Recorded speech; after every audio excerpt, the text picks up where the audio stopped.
நேர்மையாகவும் உண்மையாகவும் நீங்கள் இருக்கீங்களா? அப்போ இந்த ஸ்டோரி வந்து உங்களுக்கு தாங்க. ஒரு ஊரில் ஒரு அம்மா இருக்காங்க, 4 பசங்க. 4 பேருக்கும் சொத்து எல்லாத்தையுமே பிரித்து கொடுத்துட்டு பூர்வீக வீடு மட்டும் ஒன்று இருக்குது. அப்போ அதுக்காக 4 பசங்களும் சண்டை போடுறாங்க. அம்மா சொல்கிறாங்க, ஒரு டெஸ்ட் வைக்கிறேன், அதில் யார் நேர்மையானவேன்னு எனக்கு தோணுதோ அவங்களுக்கு தான் அந்த வீடு அப்படின்னு 4 பேரை சம்மதிக்கிறாங்க.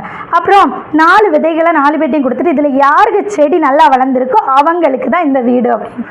4 பேரும் 3 மந்த் கழிச்சு அந்த செடி 3 பேருக்கு நல்லா வளர்ந்துருக்கு, ஒரு பையனுக்கு வளரல. அப்போ அம்மாட்ட கொண்டு கொடுக்குறாங்க. ஃபஸ்ட்டு பையனோட விதை முளைக்கவே இல்லை. அப்போது அடுத்த மற்ற 3 பேருக்கு நல்லா வளர்ந்துருக்கு. அப்போ அம்மா சொல்கிறாங்க, இதில் செலக்ட் ஆனது ஃபஸ்ட்டு பையன் தான், அவன் மட்டும்தான் நேர்மையானவன் அப்படின்னு. மற்ற 3 பேரை கேட்குறாங்க, ஏன் அப்படின்னு.